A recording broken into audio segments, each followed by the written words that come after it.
ولسه متواصلين اعزائي المشاهدين من داخل المؤسسه القوميه للتنميه الاسريه والمجتمع، وسعدنا وشرفنا ان نلتقي اليوم بالكاتب مصطفى النجار. اهلا وسهلا بك يا استاذ مصطفى، ومنور الدنيا ومنور المؤسسه والاجواء الدنيا. تسلم لي، انت النور كله والله.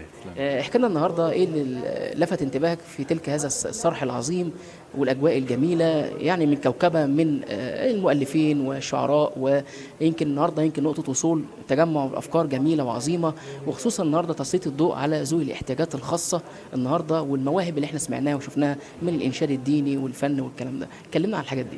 هو الجميل بصراحه يعني تجهيز دكتور سيد الفقي، لان هو بصراحه طبعا ده شخصيه طبعا عامه وعظيمه ومعروفه، وحتى هو يعني زي ما تقول كده قدوه يعني. طبعا 77 سنه وعنده طاقه ما شاء الله طبعا. يعني ولسه بيدي ولسه بيحاول ان هو يكون ليه دور، ودي حاجه جميله ان الواحد المفروض طول ما هو عايش هي مسيره واخدها من اخوه طبعا الله يرحمه طبعا الجميل ابراهيم الفقي، طبعا هو مواظب عليها وتملي مكملها. احنا نتمنى ان احنا كمان نكون عندنا يعني عندنا فعلا المجهود دوت والطاقه دي. انا مهندس كمبيوتر اصلا قبل ما اكون مؤلف كتاب مفاهيم. تمام. كنت عايش اغلب حياتي بره مصر. تمام. فكتاب مفاهيم لما ابتديت ان انا انشره، انا نشرته على المنصه بتاعتي. دي اخر حاجه عملتها؟ دي اخر حاجه عملتها على المنصه بتاعتي. الله يبارك فيك.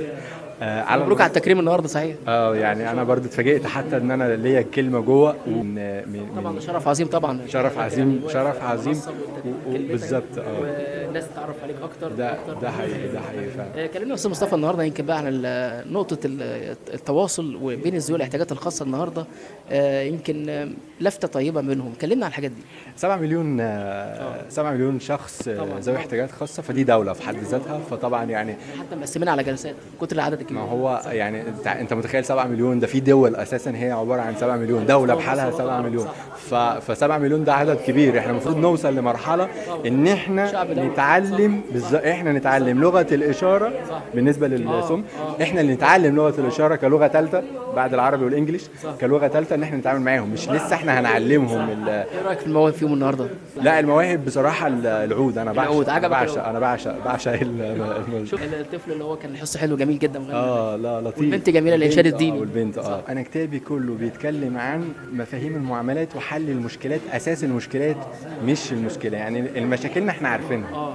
طب وبعدين هنفضل نتكلم في بقى على البرمجه والتحول الرقمي، خصوصا ان انت حضرتك يعني ليك في الحواسب الآلي طبعا. هو انا بصراحه يعني الدكتور سيد لما قدمني بشكل انا اتفاجئت بيه. انا ما كنتش، انا مجرد حاضر يعني المفروض ان انا، بس هو لما شاف حاجات معينه انا عملتها. انا بعمل مثلا المنصه بتاعت الويب سايت برمج يعني في ثانيه بكون خلصانه.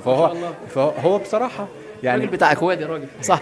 ما شاء الله. هو بصراحه موضوع التقنيه مهم. يعني احنا داخلين على الثوره الصناعيه الرابعه، يعني معنى كده انا في اولى وثانيه وثالثه. احنا ما اشتركناش في ولا واحده فيهم، فدي حاجه مشكله. فاحنا على الاقل نقدر نتعامل. في الذكاء الصناعي يمكن انتشر هنا في مصر اكتر. هو مفهوم غلط يعني. هو هنا مفهوم غلط برضه، عشان انا مش تطبيقه. لا هو تطبيقه على فكره. هو الذكاء الاصطناعي ده بيستخدم من زمان. شركات المالتي انترناشونال بتستخدمه. مؤخرا احنا سمعنا عنه يعني بس هو موجود. يعني هو الشركه نفسها بتاع المالتي انترناشونال بتبقى عارفه العميل اللي هيسيب قصدك يمكن يبوظوه هنا في مصر. قول كده في الاخر. هو المصري معروف معروف ان هو التاتش بتاعه. فهو الله اعلم بقى التاتش هيجي حلو ولا هيجي وحش. دي حاجه احنا هنستناها. انا شخصيا هستناها. بس عايز اقول لك على حسب الاستخدام زي ما بقول. بس هو الاجيال بتستخدم التقنيه فعلا. انا عندي ابن عمتي اسمه محمود. انا مهندس كمبيوتر. ابن عمتي مش مهندس كمبيوتر، لسه طالب في الجامعه، بس هو فعلا يعرف حاجات في التقنيه.